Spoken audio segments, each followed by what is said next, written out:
Welcome to java9s.com. In this session, we're going to discuss about Java data types and conversions. Java has different kinds of primitive data types which are used for storing the data like numerics and alphabets. The first kind of data types are integers, like which can be used to store the whole numbers. They are byte, short, int, long. These variable types can be, these primitive data types can be used to store the numbers like 10, minus 15, 30,000. Like these data types does not store the numerics which has decimal places like 10.5, 10.53, etc.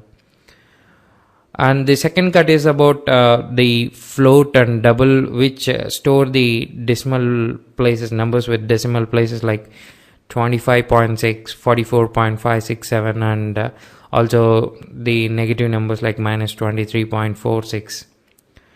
The last set is the char, which is used to represent a single character, and char can also be used to represent the Unicode. And Boolean can only represent either true or false, so it is two. So now let us see how these primitive data types can be declared in the programming.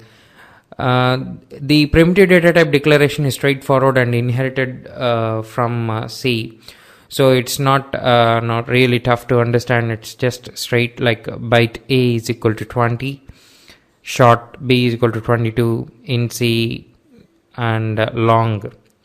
But please remember, when it comes to representation of float, once you are directly assigning a number to the float, you need to assign a small f or a capital F at the end of the number.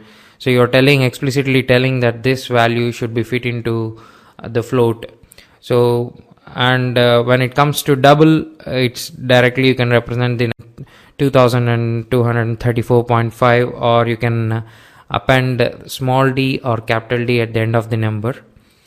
Whereas char holds a single character which should be represented in single inverted commas, and Boolean, it's either true or false. Now let us discuss about the memory allocation for each and every primitive data type, and what are the range of numbers they can represent. So what are their limitations too? So when you take byte, it has been allocated with 8 bits, so that it can represent around 256 numbers totally. So on the positive side, we have 0 to 127. So 0 is considered to be a positive number in programming languages, so 0 is included on the positive side, so we get only 127 on the positive side. And on the negative side, we have minus 1 to minus 128. So totally 128 on the positive side and 128 on the negative side. Totally it becomes 256 numbers. In the same fashion, short is being given 16 bits, which can represent around 65,536 numbers. And int is more, it's up to 32 bits, so it can represent more number of numbers. And for long, it's 64 bits. So long can be used to represent the milliseconds or astronomical distances, something like that. And if you need to represent the numbers which are more or bigger than this, there are certain classes in Java known as big int, integer, something like that, which can be used. Then coming to float, float has been allocated 32 bits, double has been allocated 64 bits, and char is 16 bits.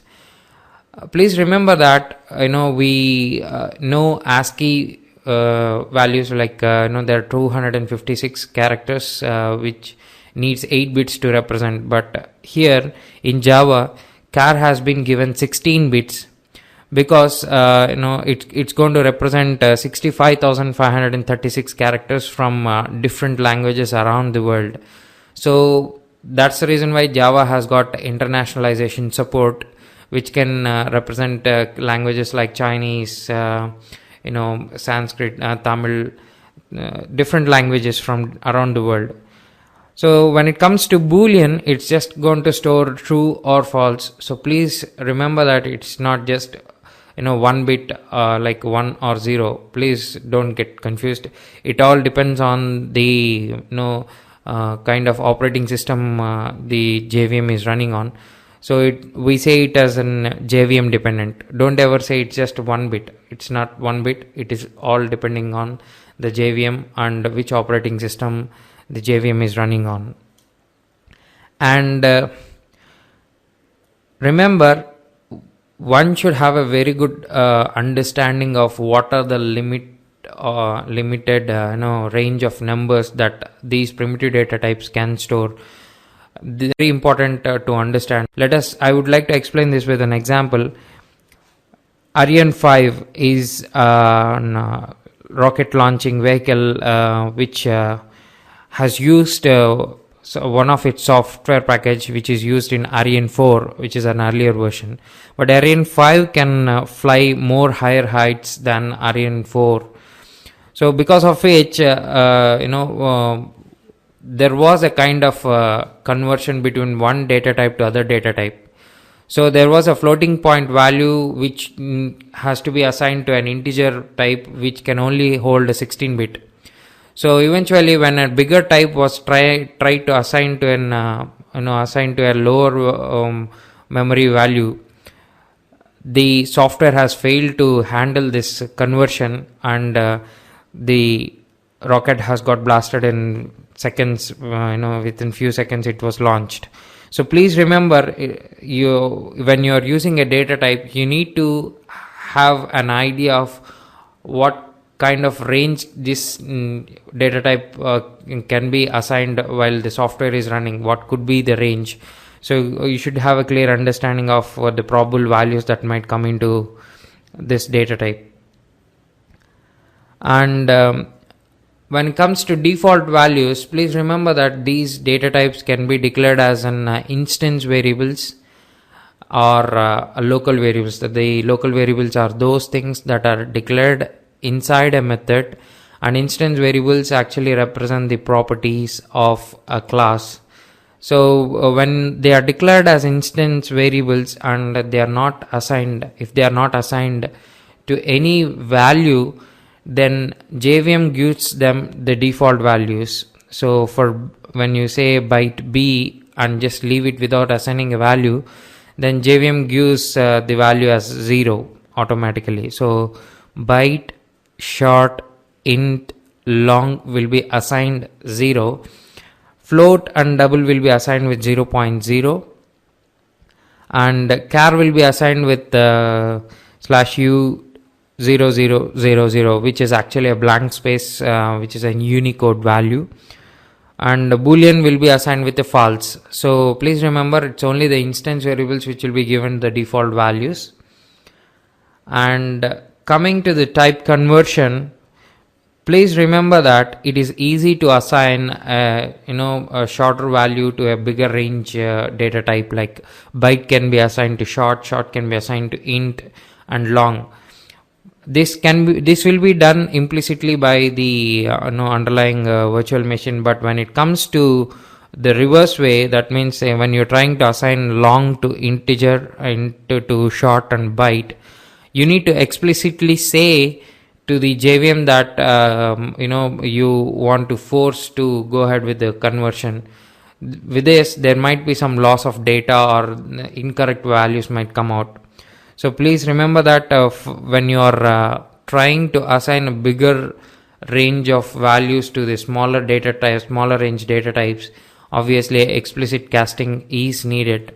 The JVM or Java will not try to do that implicitly. So for the float to double, it's implicit, and but when it comes to double to float, we need an explicit casting. So whereas boolean cannot be casted, it's totally a different data type. Now I would like to explain this with an example.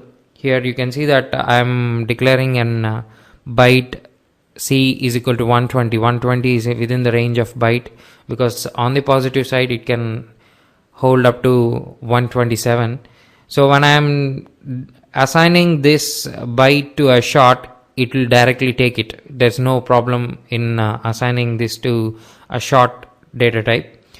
When it comes to explicit casting, say I have declared an variable known as a short c is equal to 234, and now I'm trying to assign the same to the byte. I have to go with explicit casting here. You can see that I'm trying to use explicit casting here. So whatever you're trying to store into the end type should be placed here. So there will be a data loss because 234 cannot be represented by byte. So you might be surprised to see that when you print D, there could be a negative value might also get printed. So we in the last of this session we should also know how Java actually represents the positive and negative numbers. When it comes to bytes or positive numbers, it's directly a binary conversion will be done, and it will be stored directly into the variable. Here you can see that byte B is equal to 120, and B is going to store the binary pattern of 120. It's 0 1 1 1 1 and 0 0 0. And when it comes to negative numbers, like when byte C is equal to minus 120 has to be stored, please remember that the 2's complement will be applied, and then the binary representation of that number will be stored. So let us see what is 2's complement. So 2's complement is having two steps. One is first you have to flip all the bytes that have been that are there in the positive representation of that number, and then add 1 to it.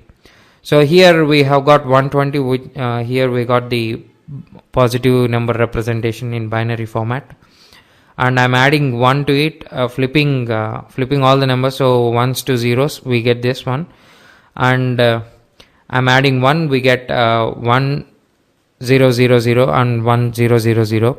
So you can see that the most significant bit here is 1.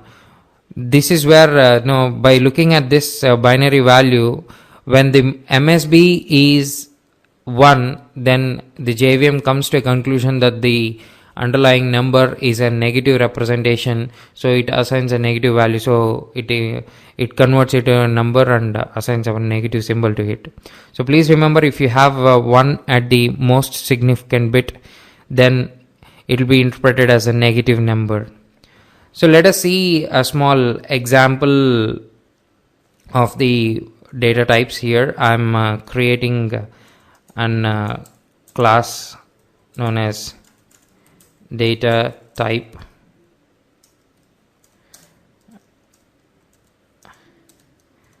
I'm just giving byte B and not assigning any value to it, whereas I'm creating a short S is equal to say 31,000, and in the public static I'm just creating, I'm just trying to print the value of the byte. Create a short here, short C is equal to 300, and trying to assign it to byte. I'm just giving an explicit casting and assigning it to this, and now I'm trying to print this value. There will be different value that will be coming into A. So I'll just store this. It has no compilation errors. Now I'm just running the program. You can see that here the value of B is assigned as 0. That means a default value is being given. And when it comes to conversion, where short C is equal to 300 is now no more as 300 when it is assigned to byte. It is now as 44. So you can see unexpected results when you ignore the limits of each and every data type. So you need to be very cautious about data conversions that you are going to program in. So this is all about data types.